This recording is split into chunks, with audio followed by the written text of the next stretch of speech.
हम अपने सर को खुदा के हुज़ूर में झुकाएं, उसका शुक्र अदा करें उसकी सारी मेहरबानियों के लिए, रहमतों बरकतों के लिए, बड़े फजल के लिए। बाप आसमानी तेरे बेटे यीशु के नाम में हम तेरा शुक्र, तेरी हमद, तेरी तारीफ़ करते हैं, तेरी सारी नेमतों के लिए, बरकतों के लिए जो आज तक तूने हमारी ज़िंदगी में जारी रखी हैं। बाप आसमानी, आज की इस बाइबल स्टडी को, इस तेरे कलाम को जो हम खोलते हैं, तो उसमें हमारे साथ हो, बड़ी बड़ी बड़ी मदद करना। तेरे पाक रूह का पूरा पूरा मसा चाहते हैं, पूरा कंट्रोल चाहते हैं, ताकि जो कुछ यहाँ पर हम एक दूसरे के साथ शेयर करें, जो तेरे कलाम में से पढ़ा सुना जाए, उससे तेरे नाम को इज़्ज़त और जलाल मिले। हमारी ज़िंदगियों से खुदावंद तेरा जलाल ज़ाहिर हो, ताकि बहुत से लोग हमारे अच्छे नेक कामों को देखकर उस बाप की जो आसमान पर है तमजीद करते रहे। सबके लिए खास बरकत चाहता हूँ। In Jesus name we pray, amen, hallelujah. आज हम फिर देखेंगे कलाम मुकद्दस में से, जैसे कि हम स्टडी कर रहे हैं इब्रानियों का खत, लेटर टू हीब्रूज। तो जैसे कि हम जानते हैं कि इस खत का जो ख़ास एम है, जो ये फोकस कौन है, पब्लिक जो ऑडियंस कौन है, जूइश, स्पेशली यहूदी लोग जो खुदा यीशु पर ईमान ले आए थे। They believe in Christ but they are still hanging to the Jewish tradition and law. So उसको समझाने के लिए और उनको क्लियर करने के लिए ये ख़त लिखा गया कि जो the salvation through Jesus is a complete. तो उनके साथ वो इस सारी बहस को करता है और सारे चीज़ों से उसका मेन, अगर आप देखें टाइटल का अगर दे सकते हैं इस बुक को, तो है better than all, greater than all, सबसे अफजल, सबसे बरतर जो मसीह यीशु की ज़ात है। तो इसमें वो असल में शुरू करता है कि किस तरह सब चीज़ों से पहला दर्जा, अव्वल दर्जा जो प्रायोरिटी है वो क्राइस्ट है। किस तरह? क्योंकि यहूदियों के नज़दीक जो सब चीज़ें थी वो खुदा के बाद, जो अगर क्रिएशन में थी कोई चीज़ तो वो थी एंजल्स। तो एंजल्स के बाद इंसान, खुदा की क्रिएशन में से, उसके बाद animals and other old creation जो थी। तो वो लिटिल बाय लिटिल, हिस्सा बाय हिस्सा करके तो उनसे बताता है कि किस तरह इन सब चीज़ों से मसीह यीशु बुलंद है, अव्वल है, ग्रेटर है। तो हमने पहले चैप्टर में देखा कि किस तरह वो उनसे कहता है कि पहले ज़माने में खुदा बाप ने बाप दादा से और नबियों के ज़रिए से कलाम करके आखिरी ज़माना में हमसे बेटे की मार्फत कलाम किया। आखिरी ज़माना, we are living in last days, last ages. So वो अभी तक जो ओल्ड टेस्टामेंट है, हमेशा समझें कि एक पिक्चर्स हैं, सिंबल्स हैं, शैडोज और टाइप है। जब भी हम कोई भी किसी प्रॉफिट की भी लाइफ को देख रहे हैं तो वो आने वाले किसी चीज़ को प्रेजेंट करता है। तो वो सारी चीज़ें किसकी तरफ पॉइंट करती हैं? यीशु की तरफ। तो वो कहते हैं अब picture, shadow, symbols, all is gone, real is here. तो leave shadow and grab the real. ये असल में उसका पॉइंट था। तो पहले जो चीज़ें बताई गई, अक्सर जैसे अगर आप देखें आज भी दुनिया में सिस्टम यही है। जब बच्चों को आप लेके जाते हैं स्कूल में, इवन संडे स्कूल में, तो उनको पिक्चर्स और ये चीज़ें दिखा के तो तालीम दी जाती है। लेकिन जब बड़े हो जाते हैं तो आप उनको फिर वैसे संडे स्कूल टाइप या ABC टाइप एजुकेशन नहीं देते। फिर वो कहता है अब मैच्योर, सॉलिड, ठीक है ना। तो पॉल भी कहता है कि अब तुम्हें दूध की नहीं बल्कि मीट की ज़रूरत है। तो this is actually meat we are talking about, the book of Hebrew, ठीक है। जो थी कुर्बानियों का कुर्बानियाँ और सारी सेक्रीफाइसेस थी एनिमल्स की, वो कहता है कि अब वो ख़त्म हो गई हैं और जीसस हियर। आपसे मैं पूछूं कि आप किसी के घर में जाएं तो आप उस घर को देखें या उस घर में कोई बड़ी खूबसूरत पिक्चर देखें, तो पिक्चर को उठा के तो आप कहें कितनी खूबसूरत पिक्चर, बंदा कोल खलोता हुआ, रियल बंदा कोल पास खड़ा हो तो आप सिर्फ पिक्चर को प्यार करें, पिक्चर को चूमते रहें, तो वो कहेगा छोड़ो पिक्चर, मैं सामने हूँ, leave it that, now I am here, मेरे साथ मिलो। तो ये बात वो कहता है कि leave this all things and real is here. So आए हम आगे चलते हैं। जब हम लास्ट टाइम हमने किया था चैप्टर 2 से इब्रानियों, उसका दूसरा बाब देखेंगे हम। और दूसरे बाब में से हमने मेरे चंद वर्सेस को देखा था। किसी को याद है कि कितनी वर्सेस तक हमने देखा? 6 तक चले पढ़ लेते हैं, 5 से ही पढ़ लेते हैं, ठीक है। कोई आप में से अगर पढ़े वर्स 5 से लेके तो 8 तक पढ़ लें, चलें, उसके बाद फिर हम देखेंगे जैसे भी आगे चलेंगे। उसने उस आने वाले जहान को जिसका हम जिक्र करते हैं फरिश्तों के ताबे नहीं किया, बल्कि किसी ने किसी मौका पर ये बयान किया है कि इंसान क्या चीज है जो तू उसका ख्याल करता है, या आदमजात क्या है जो तू उस पर निगाह करता है। तूने उससे फरिश्तों से कुछ ही कम किया, तूने उस पर जलाल और इज्जत का ताज रखा और अपने हाथों के कामों पर उसे इख्तियार बख्शा।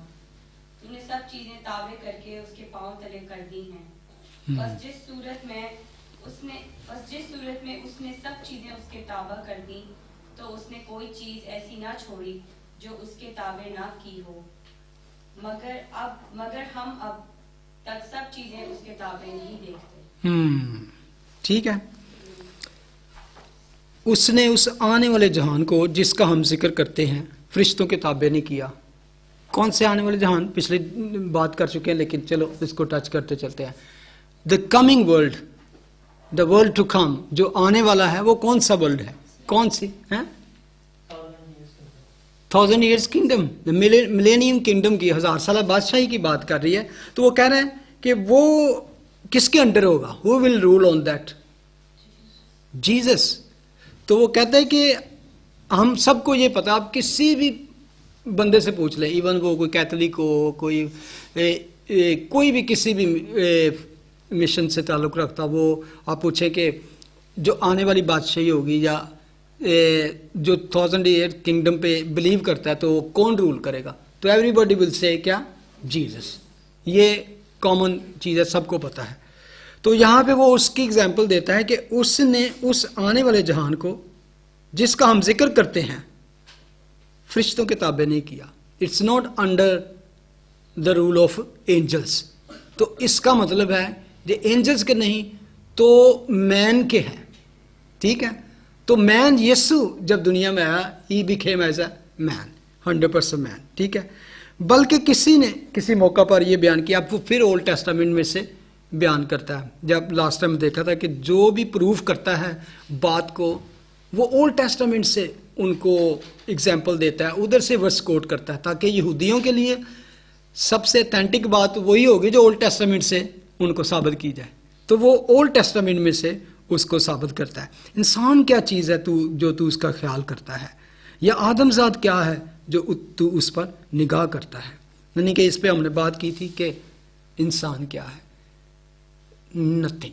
जैसे कि हम अक्सर कहते हैं, मैं तो इसको छोटी सी बात पे ख़त्म करता हूँ कि गैलेक्सीज और ये सारे प्लैनेट्स जो हमको नज़र आते हैं और मिलियन ट्रिलियन चीज़ें हमें नज़र नहीं आती, हमें सिर्फ आसमान नज़र आता है, कभी कभी छोटे छोटे स्टार नज़र आते हैं। तो कहते हैं कि अगर किसी भी प्लैनेट से अर्थ को देखा जाए तो वो लाइक एक स्पेक, एक जर्रे की मानंद है। एक जर्रा है, रेत का जो होता है ना जर्रा, उस जैसा है। दूसरे जगह से अगर हम इस प्लैनेट को देखें, एक प्लैनेट अर्थ, तो उस प्लैनेट अर्थ में आप देखें हम जो जर्रा है उसमें हमारी क्या हैसियत है? नथिंग। तो वो कहता है इंसान क्या चीज़ है? नथिंग है, लेकिन फिर भी तो उससे प्यार करता है, तो उसका ख्याल करता है। अगर हम साम 139 पढ़े तो उससे में लिखा है कि तेरे ख्यालात जो इंसान की तरफ वो बेबहा है, यानी कि खुदा इंसान के लिए सोचता है, that is amazing, that is mind boggling thing कि खुदा इंसान का ख्याल करता है। फिर उस वर्स 7 में कहता है तूने उससे फरिश्तों से कुछ ही कम किया, यानी कि उसका जो दर्जा खुदा की नज़र में है क्रिएशन में, तो वो एंजल्स से नीचे है। उसका पहले God, then angels, then man, then animals and other thing. तो कहता है तूने उससे फरिश्तों से लिटिल लोअर किया है। अब जब आगे हम पढ़ते हैं तो आपको लगेगा कि it's not only talking about the man, इस मैन जीसस के बारे में। आगे तूने उस पर जलाल और इज़्ज़त का ताज रखा और अपने हाथों के कामों पर उसे इख्तियार बख्शा। तूने सब चीज़ें ताबिया करके उसके पाँव के तले कर दी, उसके पाँव तले कर दी।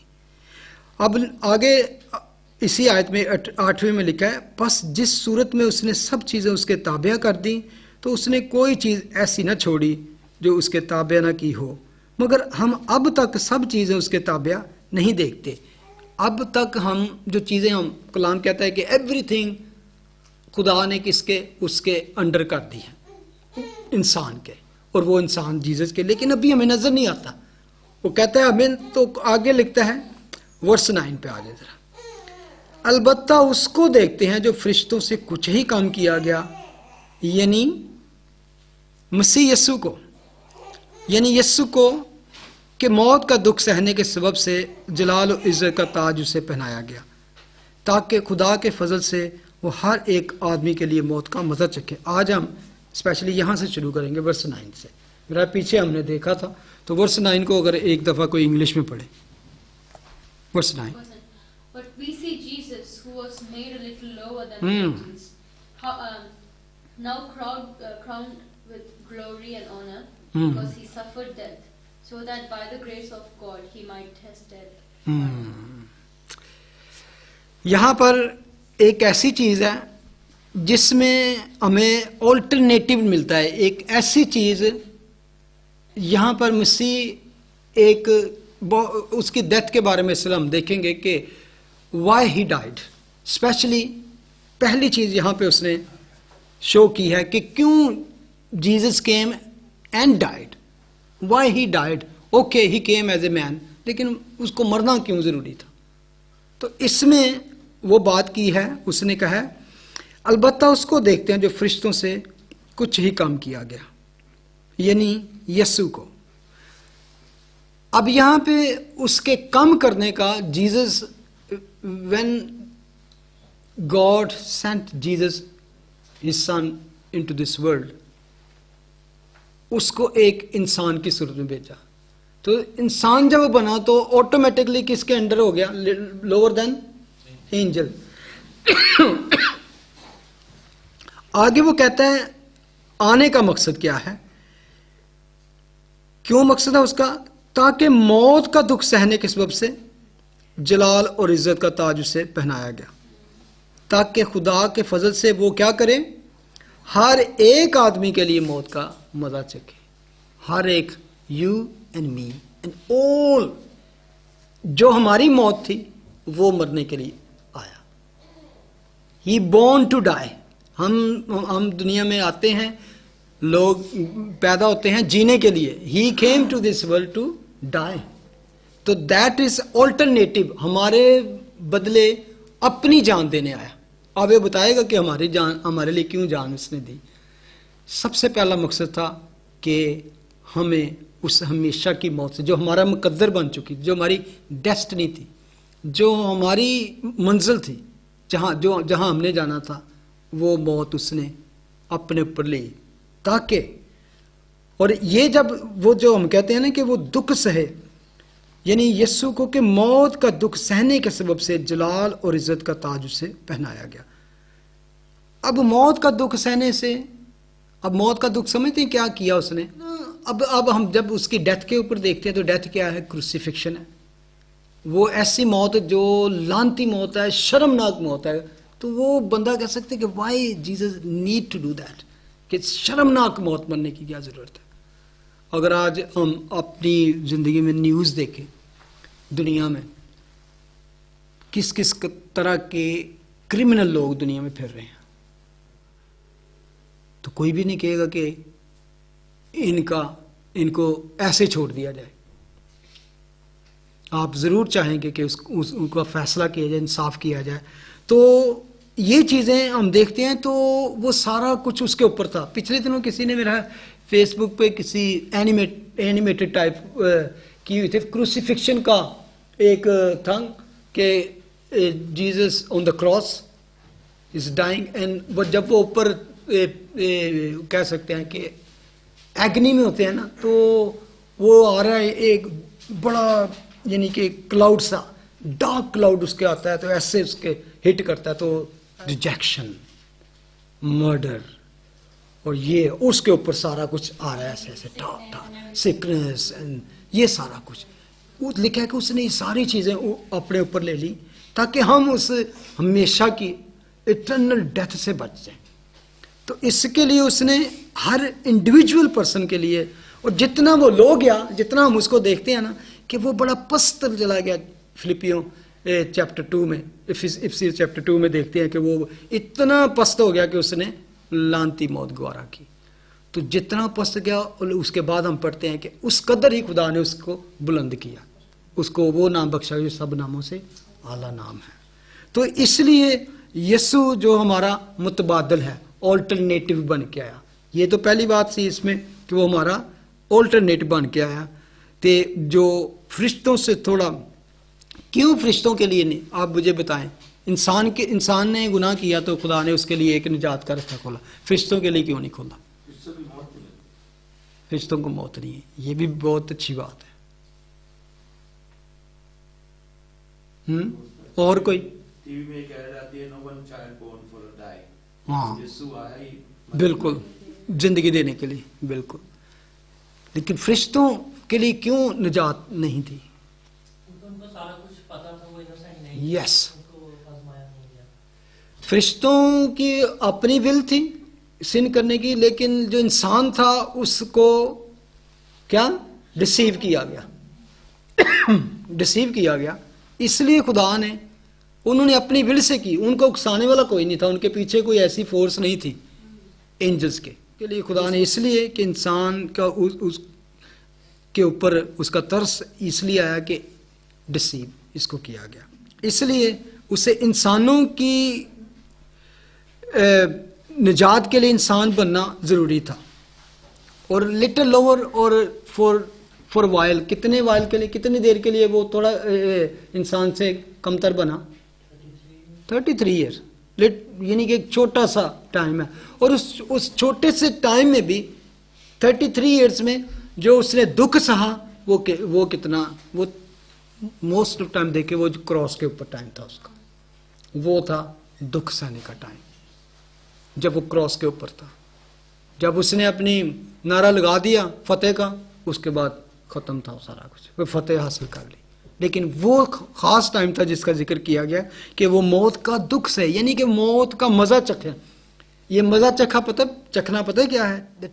ये वो बात है जो कहता है कि ये प्याला, जैसे कुछ पीना या चखना होता है, ये प्याला वो प्याला था, दुख का प्याला जो उसको चखना था, जो जिल्लत का प्याला था, जो रसवाई का, जो लानत का प्याला था, वो था जो उसको मुश्किल रगड़ था, क्योंकि वो होली ऑफ होली ज़ात थी। तो उसके लिए उसको टच करना, और उसको जो हम देखते हैं उधर गत्समनी बाग में, वो मुश्किल था। तो जितना वो लो गया उतना ही वो बुलंद किया गया। ठीक है, जहाँ पे हम पढ़ते हैं कि वो, यहाँ पे हम देखते हैं कि उसने फरिश्तों का साथ नहीं दिया। कौन से फरिश्तों? बल्कि इब्राहिम की नस्ल का साथ दिया। वो कौन सी नस्ल? अगर वर्स 16 पढ़ें, इसके साथ रिलेटेड है, वर्स 16 पढ़ें, 16वीं आयत पढ़ें जरा। For surely it is not angels he held, but Abraham's descendants. ठीक है, फरिश्तों का नहीं बल्कि इब्राहिम की नस्ल का साथ, यानी कि इब्राहिम की नस्ल आप स्पिरिचुअल भी कह सकते हैं, वी आर स्पिरिचुअल उसके डिसेंडेंट हैं, लेकिन जो फिजिकल थे वो यहूदी कौम थी जो उसकी नस्ल। तो वो कहता है उसका साथ देता है, ना कि फरिश्तों का। ये फरिश्ते वो हैं जो फॉलन एंजल थे, उनका साथ नहीं वो देता। कहता है बल्कि जब वो नीचे आया तो वो इंसान का साथ दिया। He became a man not angel. ठीक है, अगर वर्स 10 पढ़े, आ जाए जरा वर्स 10 पढ़ते हैं।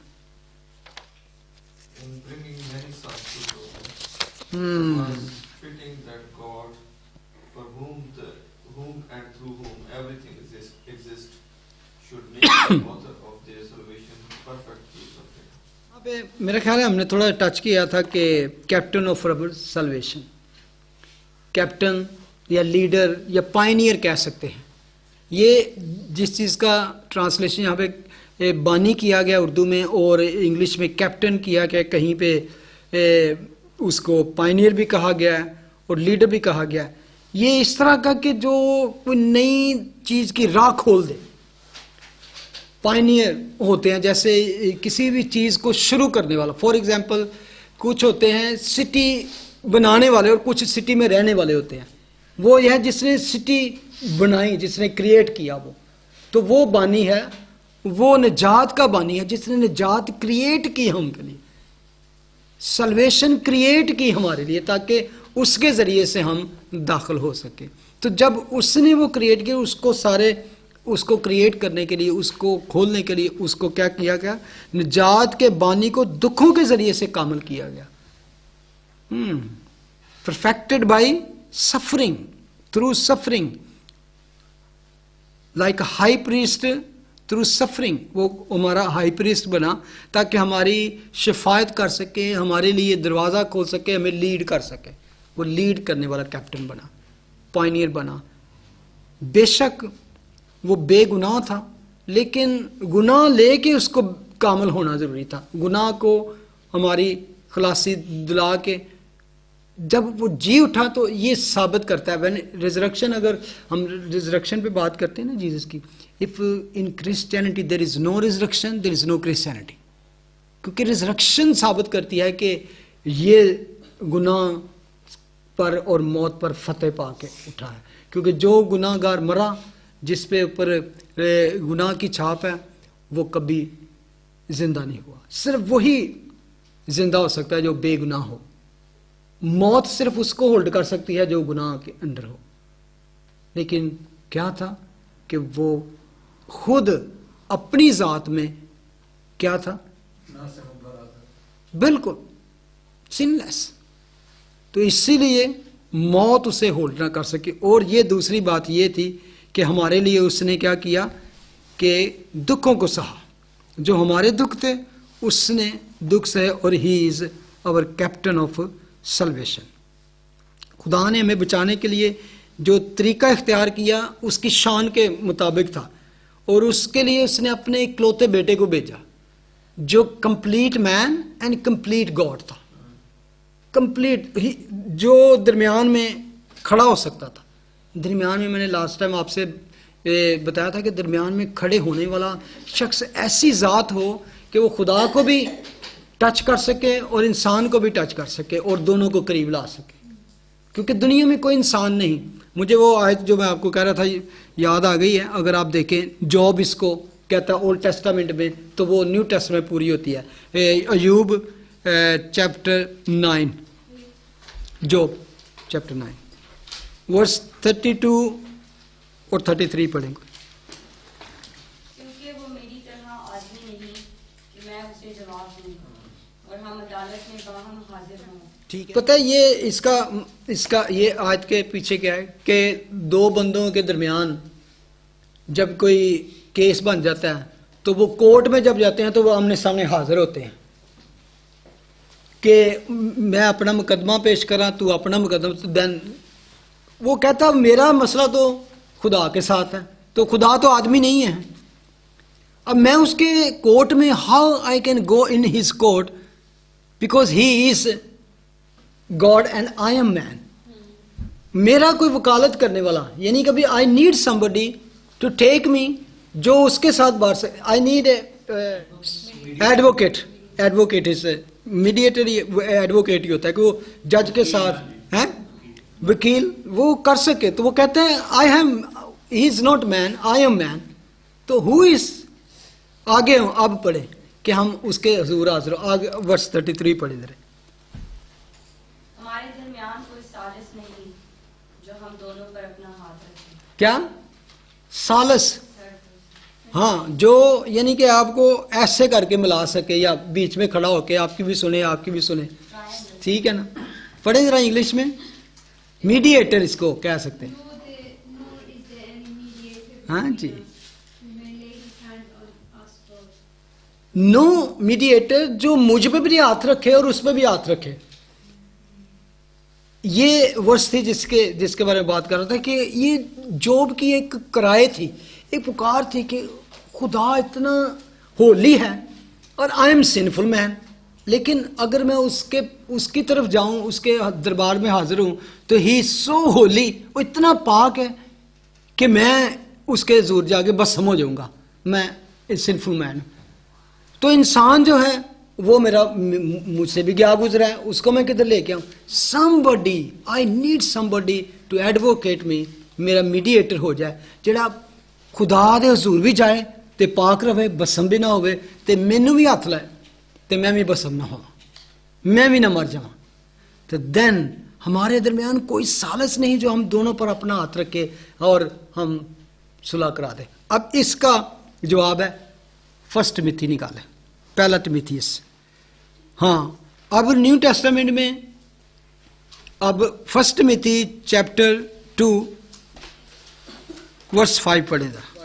क्योंकि खुदा एक है और खुदा और इंसान के बीच में दरमियानी भी एक, यानी मसीह यीशु जो इंसान बना। दैट इज द आंसर, कि खुदा के पास जाने के लिए उसकी अप्रोच उसको तक करने के लिए there is only one mediator. अब यहां पे लिखे हैं यानी मसीह यीशु जो इंसान है। अब देखें, मोस्ट ऑफ प्रॉफिट के अंदर अपोस्टल शागिर्द थे, मसीह यीशु को बारे में जब बात करते हैं वो कहते हैं इंसान Yeshu Masih, God he who became a man, not man who became God. हमेशा याद रखें, man never be became God, लेकिन गॉड कैन बिकम मैन। उसके अंदर पावर है, वो कुछ भी बन सकता है। वो क्लाउड भी बन के जैसे बियाबान में इसराइल कौम के साथ रहा, रात को क्या फायर, क्लाउड ऑफ फायर है, सतून आग का, और सुबह के टाइम एक क्लाउड बन के इसराइल कौम के ऊपर 40 साल तक, 40 ईयर्स तक बियाबान रेगिस्तान में और उस डेजर्ट में वो क्या करता रहा, उनकी रखवाली करता रहा 40 ईयर्स।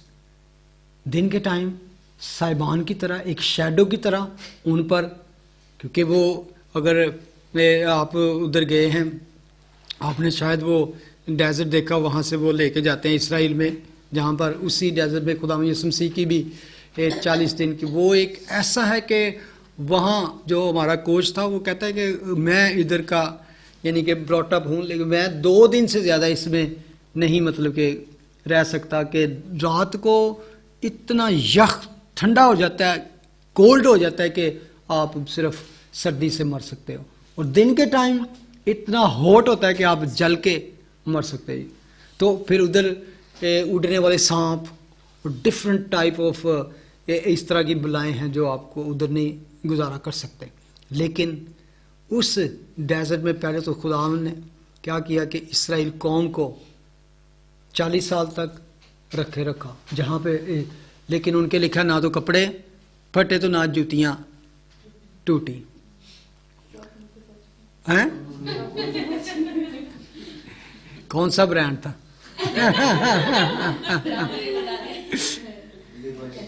यस, हाँ, हेवनली। हाँ, अच्छा, यहाँ पे आगे आ जाए तो ये खुदा का कलाम कहता है कि उसने हर एक आदमी के लिए मौत का मजा चखा, यानी कि इंडिविजुअल के लिए। तो उसके बाद उसने क्या कहता है, अब एक और क्वालिटी वो हमारे लिए उसने क्या किया, हमें क्या किया, वर्स 11 पढ़े। इसलिए कि पाक करने वाला और पाक होने वाले सब एक ही असल से हैं। इट इज़ रियली रियली, आप मैं इस पे जब ये सोचता हूँ, इसकी डेप्थ में जाता हूँ, तो इट्स रियली, आप किसी दूसरे लोगों से जो इस पे यकीन नहीं करते हो कि हमारे जितना बेवकूफ़ आदमी नहीं है। You know what is this verse saying? ये आयत क्या कह रही है कि पाक करने वाला और पाक होने वाले दोनों एक ही असल से हैं। What you mean by that? कि हमारा दोनों का, अब पाक करने वाला कौन है? सैंक्टिफाई करने वाला खुदा है, जीसस। और पाक होने वाले कौन हैं? हम सब। और वो कहते हैं जो सैंक्टिफाई करने वाला है और जो सैंक्टिफाइड हो रहे हैं, दे आर बोथ वन। इनका सोर्स जो है एक ही फैमिली से, यानी कि इनका बाप एक ही है। रूहानी तुखम से पैदा होना, यानी कि खुदा के रूह से पैदा होना। यानी कि अब आपकी पोजीशन नहीं पता क्या, मैं कौन हूं? आप जिस इलियास मुगल को दे, I am holy, you are holy, you are holy. आप कहेंगे oh I am holy, you are holy. आप कहेंगे मैं फलाने दिन देखा तू ते फलाना गल की सी, इस तरह की। God is not saying that. Is positionally खुदा के सामने हमारी कंफर्म है फॉर एवर। पोजिशन जो है हमारी, जो हैसियत जिसे हम कहते हैं, हमारी हैसियत क्या है खुदा के सामने? Holy, as Jesus is holy. But practically we are not, we have to go long way. Practically हमें अभी हमारा है रास्ता है, जब तक यीशु नहीं आ जाता, जब हमारी जिंदगी है, प्रैक्टिकली हम होली नहीं है। लेकिन पोजिशनली हमारी हैसियत, जब यीशु ने हमें सैंक्टिफाइड कर दिया, पाक कर दिया, जब जिसने कह लिया ना यीशु मेरा निजात देंदा, मेरा सेवियर है, मेरे लिए उन्हें मौत का दुख सहा, तो मैं अपने पापां दी, अपने गुनाहां दी तौबा करना, जेड़े ते तुसी पाक उस वेले ठहराए जांदे, justified by his blood, by his death, by the death जो जिसकी हम बात की है। ऐसे ही नहीं, इतना बड़ा उसने काम किया कि पस्ती में चला गया, ताकि मैं वाकई इस दुनिया में रहते हुए कंफर्म करूँ मैं जन्नती हाँ जिन्होंने सी गया। वी आर कंफर्म्ड, यानी कि पूरा सील कर दिता गया कि तू की है पाक। एक चीज सानू ਜ਼ਾਹਿਰ ਆਂਦੀ ਹੈ, ਯਿਸੂ ਜਦੋਂ ਪੈਰ ਧੋਂਦੇ ਸਾਰੇ ਸ਼ਾਗਿਰਦਾਂ ਨੇ, ਤੇ ਪਤਰਸ ਦੀ ਗੱਲ ਆਂਦੀ ਹੈ, ਤੂੰ ਕਹਿੰਦਾ ਤੂੰ ਮੈਨੂੰ ਪੈਰ ਧੋਣਾ, ਮੈਨੂੰ ਨਵਾ ਲਓ। ਕਹਿੰਦਾ ਜਿਹੜਾ ਨਾ ਚੁੱਕਿਆ उसको डे टू डे लाइफ जेरे हम करते रहते हैं, हम गुनाह करते हैं, तो हमारा पाक करने वाला, हम पाक हो चुके हैं। एक दफा हो गए ना, जो उसने कहा, खुदा ने कहा कि तू नहा चुका, इट्स मीन यू डन, तूने तौबा की, तूने बैप्टिज्म लिया, तू नहा गया है। अब तुम्हें क्या सिर्फ पाँव की धोने की? क्यों? पाँव असल में हम इसलिए एग्जाम्पल भी दी गई कि हम बाहर जाते हैं डे बाय डे, तो पाँव उस दौर में क्या जूते आज की तरह नहीं होते थे, और वो इलाका था मट्टी गर्द और इस तरह पड़ती थी। तो कहता है ये डे बाय डे तुम जाते हो, इन पाँव को धोने की ज़रूरत है। और स्पिरिचुअल मीनिंग क्या है कि हम ज़िंदगी में छोटे मोटी खताएं गुनाह करते रहते हैं, तो इसलिए सिर्फ तुम्हें पाँव धोने की ज़रूरत है। तुम्हें आके सिर्फ हमारे बाप दिल से पढ़नी है, हमने भी माफ़ कर, जिस तरह हम दूसरों के गुनाह माफ़ करते हैं, जिस तरह हमने स्टडी की थी ना, डे बाय डे ये हैं। लेकिन इटर्निटी के लिए, हमेशा के लिए we are cleansed, sanctified, pure हो चुके हैं। That's true. और दिस को अंदर लेना, मैं कहता हूं कि कई हमें अपने पे शक हो जाता है। अब वो मसीह वो पाक है जो पाक करता है, और जो लोग खुदा के लिए दुनिया से पाक करने का मतलब है कि सेपरेट फ्रॉम द वर्ल्ड। जब खुदा आपको अपना बच्चा बना लेता है ना, अपना, तो वो आपको दुनिया से अलहदा करता है, क्योंकि दुनिया गुनाहगार है, दुनिया तारीकी में है, डार्कनेस में है। यू आर नो फरजंद का दे नूर दे फरजंद, तुसी अब ये सन्स ऑफ लाइट, नूर के फरजंद हो तुम। इसलिए वो कहता है आगे आके और ज्यादा इस जबरदस्त हो जाता है। अगर अगली आयत पढ़े, अगर एक और पहले, इससे पहले एक आयत पढ़ ले, इसी चैप्टर 10 निकालें, हिब्रू चैप्टर 10, इब्रानियों का ही, किस तरह उसने ये किया, मसीह ने किस तरह ये किया कि हमें पाक कर दिया, हमेशा के लिए होली बना दिया। चैप्टर 10 वर्स 10,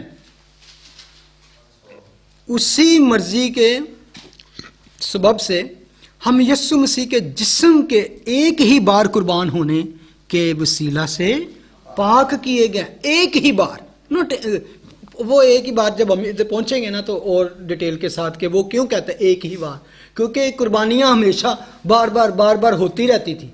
कहते नो, यस्सु का खून जो है और जिस्म, इसीलिए वो जिस्म में आया कि इस जिस्म को उन सारे बकरों बछड़ों की बजाय एक ही बार एक प्योर, एक पाक जिस्म कुर्बान कर दिया जाए। लिखा है एक ही बार कुर्बान होने के वसीले से पाक किए गए हैं। वर्स 14 पढ़ लें इसी की।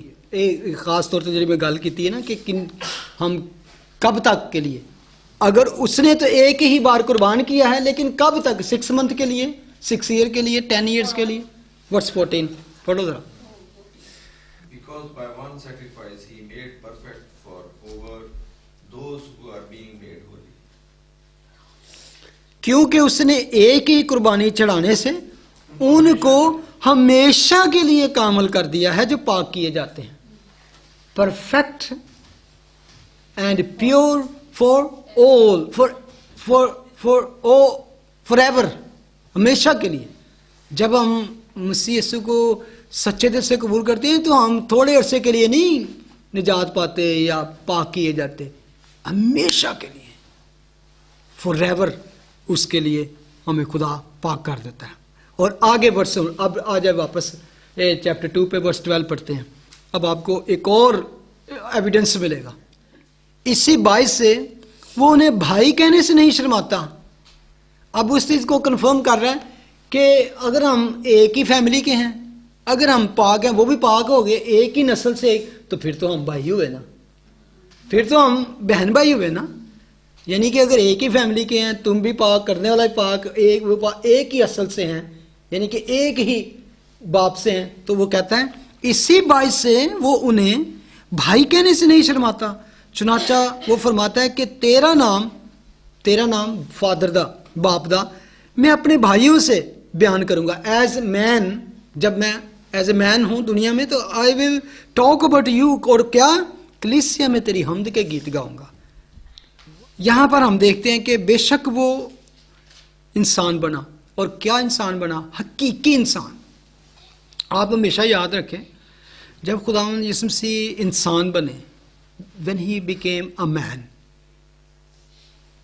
he never sinned and he fulfilled the desire of his father. अच्छा, एक तो हम समझते हैं कि क्योंकि वो खुदा है शायद इसलिए वो गुनाह नहीं कर सकता, जो गुनाह नहीं, यही है ना? क्यों उसने गुनाह नहीं किया? मैं आपसे अगर पूछूं, चलो इस सवाल को इस तरह लेते हैं, why he didn't sin? He knows he has to do a sacrifice and it has to be a sacrifice. He bill born with Holy Spirit. he born with the Holy Spirit. और कोई नहीं, फिर वो तो कामल खुदा और कामल इंसान है। जब खुदा है तो ताकि खुदा बेअहद की ज़ात में गुनाह नहीं पाया जाता। लेकिन ब्रदर पता है क्या, जब वो आसमान छोड़कर आया तो हम पढ़ते हैं उसने क्या किया? अपने आप को खाली कर दिया। खाली करने का पता है क्या है? खाली उसने डिवाइन जो उसकी पावर थी या डिवाइन नेचर नहीं थी उसकी बदली, नेचर वही है, लेकिन एज खुदा होते हुए कि उसने अपनी मर्जी जो थी ना, अपनी विल को उसने खुदा को दे दिया। दुनिया में आके he never did his will, अपनी मर्जी अपनी ख्वाहिश को कभी पूरा नहीं किया। He always fulfilled his father's desire. That was the purpose. Because जब हम अपनी मर्जी करते हैं ना, that is sin. यहां पे आके हम गुनाह करते हैं। आज भी अगर आप को खुदा के बच्चे बेटे बेटी बन चुके हैं, तो अपनी जिंदगी टोटली अगर खुदा को दे दें, हमने वही करना है जो खुदा की, तो आज भी आपसे गुनाह नहीं होगा। लेकिन जब हम अपनी मर्जी को, अपनी डिजायर को सामने लेते हैं, then we fall in sin. So Jesus ने nothing in one single thing never did his own desire. आप पूरी बाइबल पढ़ें, आपको हमेशा लगेगा जैसा बाप, क्योंकि अपनी विल को वो छोड़ आया था, अपनी मर्जी को उसने खाली जब किया। नेचर नहीं उसकी बदली। जब वो दुनिया में आया, नेचर हमने पढ़ा था ना कि किस तरीके से वो एंजल से बढ़, उसकी नेचर जो है वो एंजल्स नहीं है, वो डिविनिटी की है, वो उसकी वर्शिप एंजल करते हैं। Nature wise he is equal to God. इसीलिए कि जब वो गैथसेमनी में भी था तो फरिश्ते आके उसकी मदद करते हैं, उसको तकवीयत देते हैं और वो फिर ये कहता है, जब वो झगड़ा करने लगे तो वो कहता है मैं बाप से कहता तो यहाँ 12 तमन से ज्यादा बिल्कुल, रिश्ते आ जाते। लेकिन वो अपनी डिजायर पूरी नहीं करता। और ये बात भी उसने फिर आ जाए ओल्ड टेस्टामेंट से कोट किया। साम 22 निकाले जरा, हैं ज़बूर 22।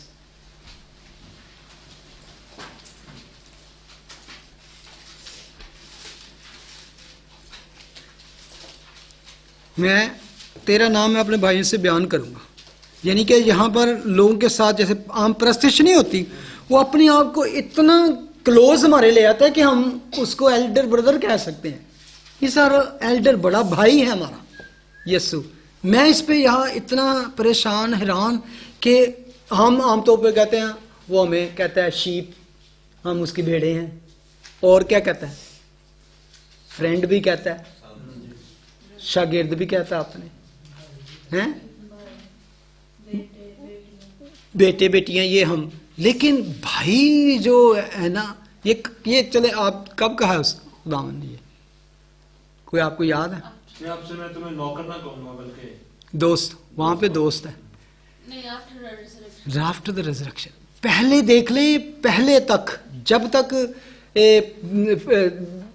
आप देखें न्यू टेस्टामेंट में, पहले उसने उनको भाई कहा है, और पहले दोस्त कहा है, शागिर्द कहा है, अपनी भेड़ें कहा है। लेकिन फौरन रिजरेक्शन, जी उठने के फौरन बाद सबसे पहली बात जो उन्होंने की वो पढ़े यूहन्ना 20 बाब, जॉन 20, सबसे पहली बात खुदा जीसस ने जो कही, वर्स 17, जॉन 20 वर्स 17। यीशु ने उसे कहा, मुझे न छू, क्योंकि मैं अब तक बाप के पास ऊपर नहीं गया आगे, लेकिन मेरे भाइयों के पास जाकर tell my go to my brother, और उनसे कह, आगे भी सुनने वाली बात, कि मैं अपने बाप और तुम्हारे बाप। ये था यहाँ पे कि हम एक ही हमारा बाप है। और आगे बल्कि कहते हैं वो खुदा जिसको हम खुदा कहते हैं, तेरा खुदा मेरा खुदा, अब वही मेरा जो बाप था अब तुम्हारा भी बाप है। मैं अपने बाप और तुम्हारे बाप और अपने खुदा और तुम्हारे खुदा के पास ऊपर जाता हूं। वंडरफुल, क्या बात। यहां पे वो हमें खुद अपने मुंह से कहते हैं, no you are my brother, no more I will say you even servant, not even a friend, but के फ्रेंड से बढ़कर भी क्लोज रिलेशन बना लेता है खुदा। How close is our Lord. आप दुनिया के रिलीजन को छान मारें, खुदा कभी किसी का खुदा इतना नजदीक नहीं आता कभी, बल्कि रियाया जो पब्लिक होती है उसके साथ रिलेशन कभी होता ही नहीं उसका। वो सिर्फ होता है वो उनके जैसे, क्या कह सकते हैं उसको, वो बहुत ऊंची जात। इवन इस्लाम में देखें, कभी कोई भी उसका पैरोकार अपने आप को अल्लाह से या इतना क्लोज या कभी नहीं, वो कहता नो अल्लाह की जात बड़ी दूर बड़ी ऊंची खौफनाक में स्लेव। यानी कि और दूसरी कौमों के जो लोग हैं अपने खुदा को हमेशा खुश करने के चक्कर में रहते हैं, बलियां चढ़ाते हैं, ये दान दे, वो दान कर, ये कर, वो कर। खुदा हमारा खुदा एक एक टांग पे खड़े रहते हैं, चिल्ले फायर। और कितनी मिसालें हैं कि लोग किस कदर अपने खुदा को खुश करने के लिए। तो खुदावंद यीशु मसीह क्या कहता है, मैं खिदमत लेने नहीं बल्कि खिदमत करने आया। ओ ऐसा कोई खुदा, देयर इज नन लाइक, ऐसा कोई दुनिया का खुदा नहीं। जैसे मैंने कहा था कि साम 22 में लिखा है, मैं अपने भाइयों से तेरे नाम का इजहार करूंगा, जमायत में तेरी सताइश करूंगा। फिर वो इसलिए हम कहते हैं ना, हम जब कहते हैं ना एल्डर ब्रदर या कैसे, इसलिए उसको हेड, चर्च का हेड भी कहा गया है, कलीसिया का सर हम कहते हैं ना मसीह यीशु को। और ये किस तरह हुआ, रोमन 6 निकालें जल्दी जल्दी, वर्स 3 से लिखा है। चलो इसको शुरू से पढ़ लेते हैं। बस हम क्या कहें, क्या हम गुनाह करते रहें ताकि फजल ज्यादा हो? हरगिज नहीं। हम जो गुनाह के एतबार से मर गए, क्यों कर उसमें आइंदा को जिंदगी गुजारें? क्या तुम नहीं जानते, ये है, क्या तुम नहीं जानते कि हम जितनों ने मसीह यीशु में शामिल होने का बपतिस्मा लिया तो उसकी मौत में शामिल होने का बपतिस्मा लिया। यानी कि जब हम बपतिस्मा लेते हैं इसका मतलब है कि जीसस जब मरे तो वो किस हिसाब से मरे? गुनाह के एतबार से। तो मैं भी उसके साथ गुनाह के एतबार से मर गया। He died because of sin and I also died with him as a in sin. तो लिखा है जब मैंने बपतिस्मा लिया तो जब हम पानी के नीचे जाते हैं, ये एक सिंबल है कि जैसे कब्र में चले जाना, ठीक है, इसका ये मतलब होता है। अब वर्स 4 में लिखा है, बस मौत में शामिल होना के बपतिस्मा के वसीला से हम उसके साथ दफन हुए, ताकि जिस तरह मसीह बाप के जलाल के वसीला से मुर्दों में से जलाया गया, उसी तरह हम भी नई जिंदगी में चलें। Now we are living a spiritual. अब बेशक फिजिकल तौर पर लोग देखेंगे कि हम उसी तरह, लेकिन हम एक्चुअली नई जिंदगी में जी रहे हैं। ये खुदा ने हमें स्पिरिचुअली तौर पे दी है। अंदर हमारे जो है वो जिंदगी है जिसको कभी मौत नहीं होगी। Never, we will never die. वो कह रहा है कि हम अब उस नई जिंदगी, क्योंकि कभी कभी होता है ना, हम मसीही भी हो गए हैं, बैप्टाइज्ड भी हो गए हैं, न्यू बॉर्न भी हो गए हैं, लेकिन हमारी लाइफ स्टाइल से पता नहीं चलता कि you are living in a new style में। आपकी वही पुरानी स्टाइल है, वही पुरानी आदतें हैं, वही पुराना आपका एटीट्यूड है। वो कहता है पर अपनी में नई जिंदगी के लिए चलना चाहिए। हमारी लाइफ स्टाइल से पता चले कि यू आर डिफरेंट नाउ। क्या होता है? अक्ल नहीं होने से सूरत बदलते जाओ। जब आप नए बन चुके हो तो आपकी प्रैक्टिकल लाइफ भी बदलती जानी चाहिए। लिखा है वर्स 5 में, क्योंकि जब हम उसकी मौत की मुशाहबत से उसके साथ व्यवस्था होंगे तो बेशक उसके जी उठने की मुशाहबत से भी उसके साथ व्यवस्था होंगे। यानी कि फ्यूचर में दब बता रहा है कि हम फ्यूचर में क्या होगा कि हम उसके साथ उसी तरह जी उठेंगे जिस तरह वो जी उठा। चुनाचे हम जानते हैं कि हमारी पुरानी इंसानियत उसके साथ, ये देखें अब क्या है, वर्स 6 में लिखा है, चुनाचे हम जानते हैं कि हमारी पुरानी इंसानियत उसके साथ इसलिए मसलूब की गई कि गुनाह का बदन बेकार हो जाए। It's not only died, even उस क्रॉस पर भी हमारी इंसानियत जो है ना, ओल्ड नेचर जो है, crucified on cross with him, हम भी उसके साथ वहां पर मसलूब हुए हैं, सूली पर चढ़े हैं।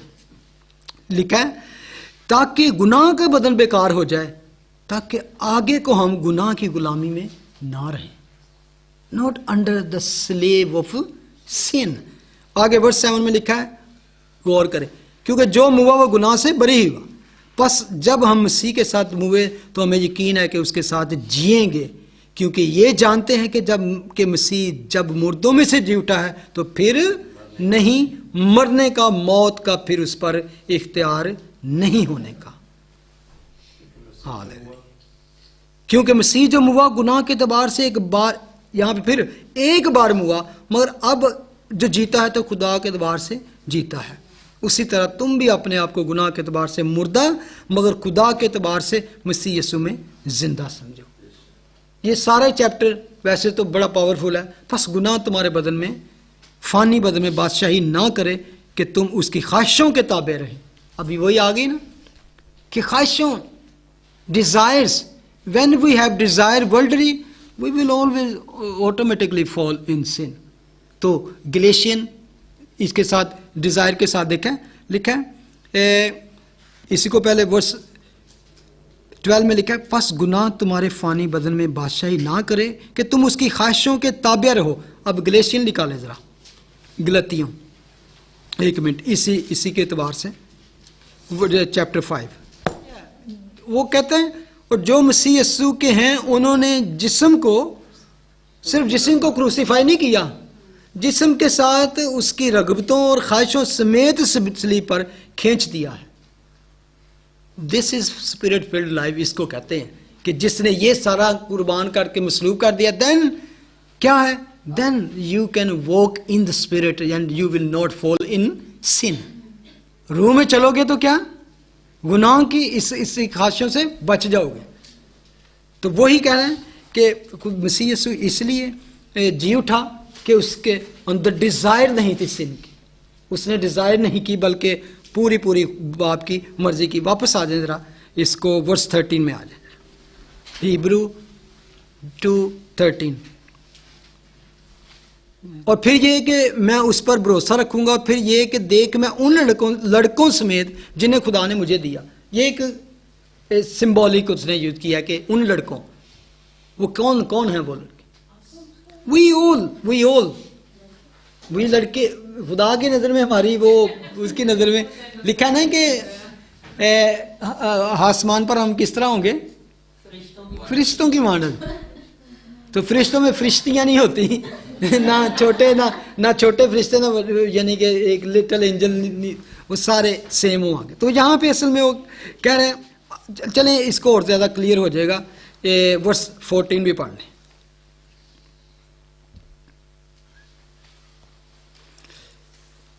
बस जिस सूरत में कि लड़के खून और गोश्त में शरीक हैं, तो वो खुद भी उनकी तरह उनमें शरीक हुआ। As much then as the children have partaken of flesh and blood, he himself likewise shared in the same.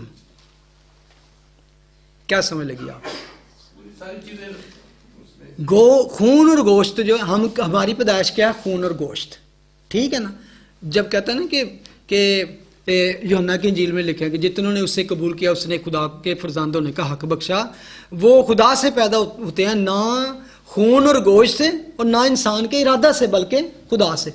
ये वो बात की है, व्हेन वी बोर्न इन अपनी फैमिली से, माँ बाप दे घर पैदा होने, तो we born actually desire of our parents and also flesh and blood. खून और गोश्त के हम लोतरे पोतड़े हैं ना, तो माँ बाप की डिजायर होती है। लेकिन कहते हैं ये जो खून और गोश्त है ना, जब वो दुनिया में आया तो सेम तरह से वो भी एज ए खून और गोश्त का इंसान बन के आया। He partake the same, not in nature. एक और बात याद रखें हमेशा, we are like Jesus holy, but not in nature, not in power, on in what? In holiness. जो उसने हमें पाक किया ना, हम उसकी पावर में या उसकी नेचर में, क्योंकि वो नेचर में क्या है? खुदा है। नेचर में खुदा है और पावर में खुदा है, लेकिन हम उसकी होलीनेस में शामिल होते हैं। जब उसने हमें पाक कर दिया, अपने साथ मिला लिया, in holiness we are like brethren. जब वो कहता है सेम, नॉट इन पावर और इन नेचर, हम उसके साथ, हमारा यहाँ पर उसके साथ मुकाबला नहीं है हमारा। तो इसलिए वो कहता है कि जब वो दुनिया में है तो वो मुकम्मल इंसान बना। इसलिए आप देखें कि बार बार जब वो बात करता है पॉल भी, दूसरे डिसाइपल भी, तो वो जीसस को मैन करके करते हैं। मैन, इंसान जो बन के आया, गॉड मैन। कई दफ़ा इस तरह की आप क्रिटिसिज्म भी सुनते हैं कि लोग कहते हैं जी वो पॉल भी कहता है इंसान है, वो मैन है, वो क्यों? क्योंकि वो he has to be man to redeem us. हमें छुड़ाने के लिए, बख्शने के लिए, बचाने के लिए उसे इंसान बनना ही ज़रूरत है। किंसमैन रिडीमर बनना बहुत ज़रूरी था। तो इसलिए उसमें हमें पाकीज़गी में, रास्तबाजी में अपने जैसा बना लिया। अब यह यहाँ पे वो यही बात कर रहा है कि इसलिए वो बिल्कुल इंसान बना, ताकि वर्ष का अगला हिस्सा है, मौत के वसीला से उसको जिससे मौत पर कुदरत हासिल थी, यानी इब्लीस को तबाह करे। दैट थ्रू दैट, क्यों वो बना? खून और गोश्त में शरीक हुआ, यानी कि शरीक होने का मतलब सेम थिंग ही अपने आप पे ले लिया। That through death he might destroy him who had the power of death, that is the devil. किसके हाथ थी वो मौत, ये डेथ को डिस्ट्रॉय? अब मैं इस तरह कहता हूं, he destroyed death through death. The power of death, he destroy, मौत को उसने मौत से ही शिकस्त दी। उसको मौत को शिकस्त देने के लिए he has to go under that। इसलिए मौत के वसीला से उसको, जिसे मौत पर कुदरत हासिल थी, किसे हासिल थी? शैतान को। आप कहेंगे उसको तो आज भी है, लेकिन उन पर नहीं जो उसके बचाए हुए हैं। ठीक है, उसको है, लेकिन जो यीशु को कबूल करता है उनके लिए क्या है? No condemnation. क्या है? Those who are in Christ, yeah. ठीक है, ये कंडेमनेशन में लगे कि लानत नहीं, उस पर मौत नहीं है। अच्छा, इब्लीस क्यों नहीं मर सकता? अबलीस नहीं मर सकता। अबलीस को जिंदा रहना है हमेशा के लिए। कहाँ? नहीं नहीं है, लेकिन लेक ऑफ फायर में वो बाद में फेंका जाएगा। यीशु ने वो कहते ना कि बाइबल में बताती है, इसमें खतों में ही है कि हमने उसका सर कुचला, यीशु ने उसका सर कुचला। असल में अभी पता है, उसको डिसार्म कर दिया, उसको अधमुआ कर दिया, बेअसर कह सकते हैं, बेअसर कह सकते। अब उसका एक आयत पढ़ ले, वो करंथियों 15, मौत तेरा डंक कहाँ रहा, यानी कि डंक निकाल दिया। अब वो मारेगा हमें, लेकिन हमें वो डंक नहीं बजेगा, उसका जहर जो निकाल दिया। मौत तेरी फतह कहाँ गई, या मौत तेरा डंका, मौत का डंक गुनाह और उसने गुनाह हमें का इख्तियार जोत बख्शा है मौत कि है। हम इस पे गालिब आए। बिल्कुल। अभी एक सेकंड जी, जब जीसस जब रेजरेक्शन हुई है, क्या है कि जब जीसस ने सूली पे फतह पाई, जब मौत पे फतह पाई बेसिकली, तो इब्लीस को कुचल दिया। इब्लीस मतलब के तो जब कुचल दिया तो वो मरा नहीं है कि वो वही मैं वही बता रहा हूँ, वही अभी पता है क्या, उसके असर को ज़ाहिर किया, लेकिन एक टाइम आएगा कि वो उसको फिजिकल तौर पे भी ना खुदा हमेशा के लिए वो जो आग और गंधक की झील में डाल देगा। अभी उसके असर को आप जरा पढ़े ना, 1 Corinthians chapter 15 निकाले जरा। असल इसके साथ हमने शुरू में कहा गया था कि फरिश्तों को मौत नहीं है, हाँ, जो आसमानी मखलूक़ात इंसान को, जो इसीलिए यीशु हमारे लिए दुनिया में असल में देखें भाई, तो इंसान को भी मौत नहीं है, वो फिजिकल है। जब वो लेक ऑफ फायर में डाला जाएगा तो वो हमेशा तक वहाँ जलते, वो इंसान भी जो बना है ना, क्योंकि रूह उसके अंदर भी है। रूह नहीं मरती। हाँ, ये तो इंसान के लिए इजी है, चलो मरांगे, खत्म सारा कुछ। नो, खुदा कहता नहीं, ऐसा नहीं होएगा। हमेशा के लिए आप दो जगह ही हैं, हेल और हेवन, जन्नत या जहन्नम, हमेशा के लिए। तो इसलिए वरना बंदे के कोई नहीं यार, जो मर्जी करे, जब मर गए तो खत्म हो जाएंगे, पेन ही खत्म, मसले ही खत्म। नो, रियल लाइफ ये भी हेलो फायर में डाल दिया जाएगा, तो ये भी ऐसे चलता रहेगा जैसे बाकी इंसान चलते। बिल्कुल बिल्कुल, वो बनाई असल में इसी के लिए गई थी, इब्लीस और इस फरिश्तों के लिए, उसके फरिश्तों के लिए, लेकिन इंसान के लिए नहीं बनाई गई। इंसान खुद जंप मारी उन्हें खुद, यानी कि वो उन्हें फॉलो जो कर लिया, मेरे पीछे आ जा, बड़ी अच्छा है। वो कहना नहीं कि इंसान को वो ऐसी रास्ते नजर आती हैं जो उसकी नज़र में सीधी राह है, लेकिन वो हलाकत में। अच्छा, थोड़ा टाइम है, इसको जल्दी करिए खत्म। जो आपने बात की ना, एक आदम वो था जिसने सबको शैतान की बात मान ली, और एक ये दूसरा आदम है जिसने शैतान के ऊपर फतह पाई। हाँ, बहुत ट्राई की उसको, सारे टेम्पटेशन के बाद ये सब लाने के चक्कर में। अच्छा, सारा शहर और ये 1 Corinthians chapter 15 verse 55 में लिखा है, ए मौत तेरी फतह कहाँ रही, ए मौत तेरा डंक कहाँ रहा। आगे वो कहता है वर्स 57, मौत का डंक गुनाह है और गुनाह का जोर शरीयत है, मगर खुदा का शुक्र है, दैट इज है चैप्टर 15 वर्स 55, खुदा का शुक्र है जो हमारे खुदा यीशु मसीह के वसीला से हमको फतह बख्शता है। बिकॉज ऑफ क्राइस्ट किधर थे फतह, मौत थे फतह, फतह मौत पे हम हमारी झोली में डाल दी खुदा खुदा खुदा ने यीशु के वसीले से। अच्छा, अब वर्स 15 आ जाएं, वापस आ जाएं, क्योंकि मैं इसको ख़त्म करना चाह रहा हूँ। नेक्स्ट टाइम हम चैप्टर 3 को शुरू कर। और जो उम्र भर मौत के डर से गुलामी में गिरफ्तार थे उन्हें छुड़ा ले। उम्र भर मौत, यानी कि हर इंसान अब चाहे कुछ भी कर ले दुनिया में, एक फियर उसके दिल में है, वो क्या है, मौत।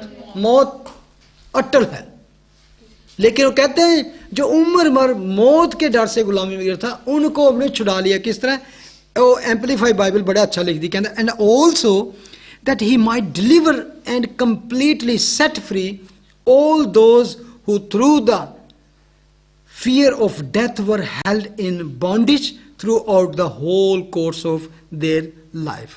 यानी कि मौत हॉन्टिंग, मौत पीछे लगी रहती है इंसान दे ऑलवेज, लेकिन हमें अब मौत का डर नहीं है। एक ये काम नहीं कि हमारे, मैंने बात की थी ना, fear of dying is different and fear of death is different. fear of dying क्या है? मुझे क्या वो पता नहीं कहाँ जाना है। नहीं जाना, ये इसका डर नहीं कहाँ जाना, ये मुझे पता है कहाँ जाना। मुझे डर है कि मरना किस तरह है। I don't want to by like accident और बस सुते तो पता ही ना चले, पीसफुल। और I am so thankful.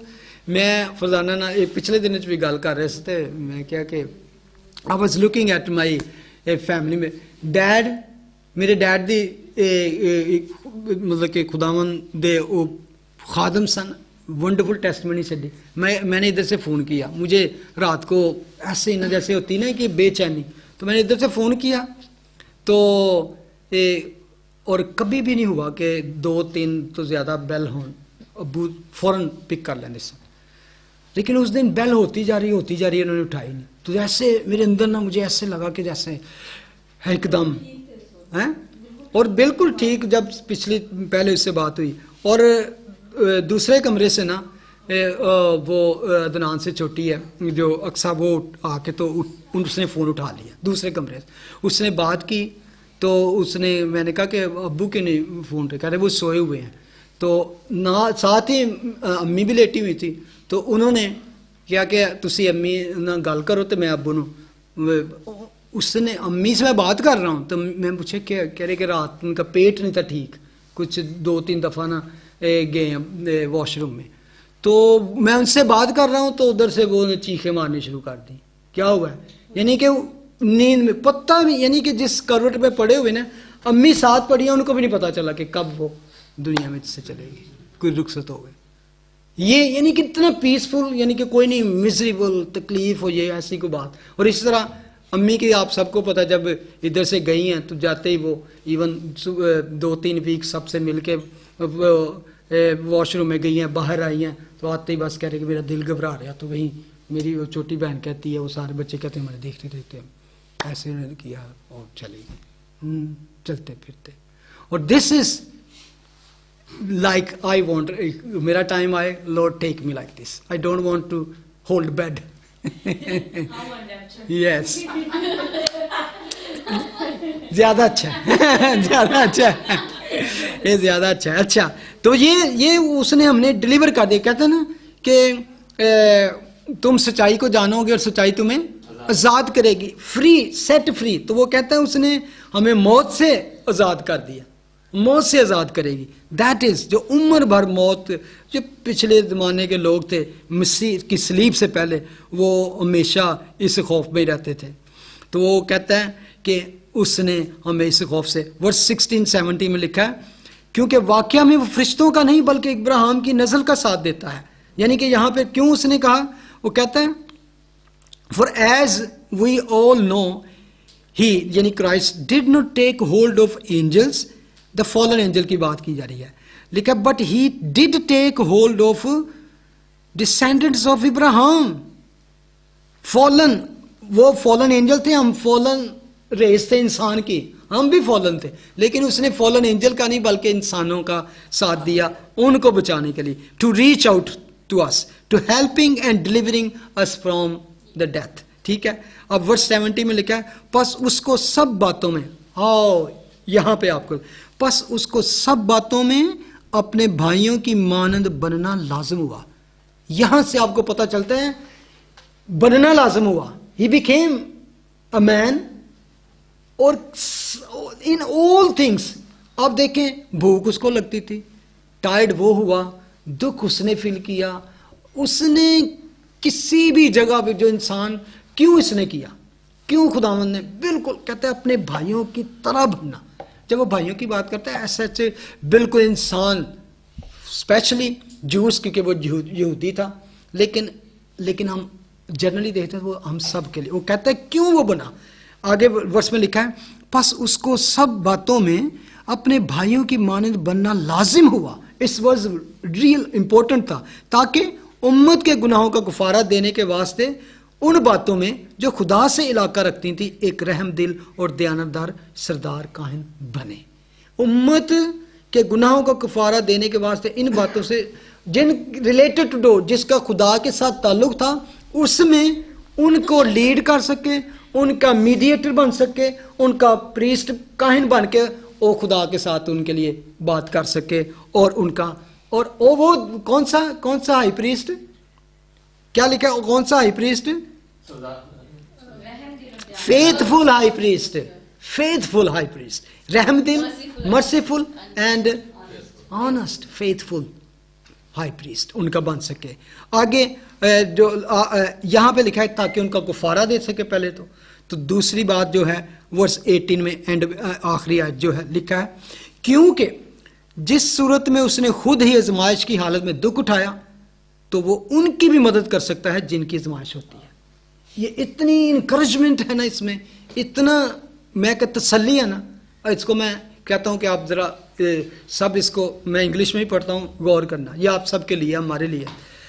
For because he himself in humanity, जब इंसान बना, has suffered in being tempted, हर तरह की आजमाइश जो तुझे आती है, मुझे आती है, आपको आती है, कहता है हर तरह की आजमाइश में, क्योंकि पूरी तरह वो इंसान का अंदर कोई कह सकता था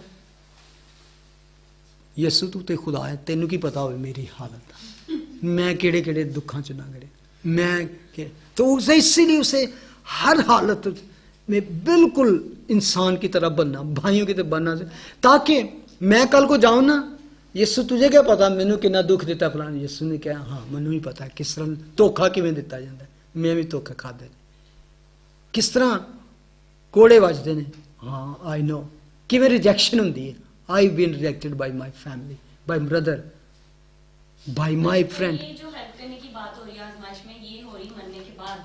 नहीं ये अभी की है, नो वहां पे नहीं कोई जरूरत है मदद की इस दुनिया में, मैं इसलिए कह रहा हूँ इट्स वेरी इंपॉर्टेंट, आज की बात की जा रही, बाद में तो हमें प्रॉब्लम क्यों आएगी? There is no problem after death, after death there is no temptation, no problem, no difficulty, no pain, ना आंसू ना नाला, कुछ नहीं है डेथ के बाद। जब हम रैप्चर हो जाएंगे फिर कहाँ, ये अभी के बारे में, इस प्रेजेंट लाइफ के लिए लिखा है, अगर गौर करें तो आपको लिखा है ही इज एबल, ये वर्ड जो है ना ये है, he is able to run to the cry of those who are being tempted and tested and tried and who therefore are being exposed to suffering. ये इसका मतलब यह है कि आज हम दुनिया में जितनी भी आजमाइशें हमारी ज़िंदगी में आए, जिस तरह के तूफ़ान आए, जिस तरह की भी टेस्ट आते हैं, वो कहता है अब मैं तुम्हारी उस जगह पे मदद करने के लिए तैयार, ताकि तुम मेरे पास आओ तो बताओ लॉर्ड, तो समझ सके कि what is your pain you going through, so he will then help you. और लिखा है ही इज़ एबल, वो इस काबिल है कि वो कर सकता है, दैट इज़ मोस्ट इम्पोर्टेंट। क्या आप ये यकीन रखें, वो खुदा का कलाम कहता है कि मैं कर सकता हूं, मेरे पास पावर है, क्योंकि और मैं जानता भी हूं, और मैं मुझे पता है कि तुम कौन से पेन में, कौन सी प्रॉब्लम में जा रहे हो, दैट इज मोर इम्पोर्टेंट। तो कभी भी किसी सिचुएशन में आप हो, बुरी कंडीशन है, बुरा वक्त चल रहा है, पेन है, दर्द है, फैमिली प्रॉब्लम है, फाइनेंशियली प्रॉब्लम है, दुनिया की प्रॉब्लम, कोई भी प्रॉब्लम, खुदा कहते हैं don't worry, I am able, मैं इस काबिल हूँ। जिस तरह की भी सफरिंग में गुजरे, जैसे भी प्रॉब्लम में गुजरे, जैसे दुख में भी गुजरे हो, मुझे पता है, I know you, I will help you, I am able. खुदावन तेरा शुक्र, तेरी हमद, तेरी तारीफ हो। बेशक खुदावन तेरा कलाम तसल्ली है, तेरा कलाम इनकरेजमेंट से भरा है खुदावन। Thank you for your wonderful encouragement. तेरा शुक्र करता हूँ खुदावंद कि तूने आज हमें अपनी तसल्ली से भरा है। बेशक खुदावंद हम इस दुनिया में रहते हुए मुख्तलिफ तरह की डिफरेंट टाइप प्रॉब्लम से हमारा फासला पड़ता है, लेकिन तू जो हमारा दयानतदार और रहम दिल सरदार काहिन है, high priest who is faithful and honest, वो हमारे लिए शफायत करता है, हमारे लिए खड़ा होता है। और thank you Lord for your wonderful encouragement today. इन सब टेम्पटेशन में, ट्रायल में और स्ट्रॉम में और डिस्करेजमेंट में, you are our high priest who is faithful and honest. And thank you for saying you are my brother, you are my sibling. Thank you, Lord. This is a great honor. This is a great honor. We bless your holy name. In Jesus' name we pray. ऐ हमारे बाप, तू जो आसमान पर है, तेरा नाम पाक माना जाए, तेरी बात आता है, तेरी मर्जी से आसमान पर पूरी होती है, ज़मीन पर. हमारे रोज़ की प्याज में बख्श दे, जिस तरह अपने कसूर को माफ़ करते हैं, तू हमारे कसूर माफ़ कर. हमें आज़माइश में न पड़ने दे, बल्कि बुराई से बचा, क्योंकि बादशाहत, कुदरत और जलाल हमेशा तेरे. आमीन. Thank you, Jesus. God bless you.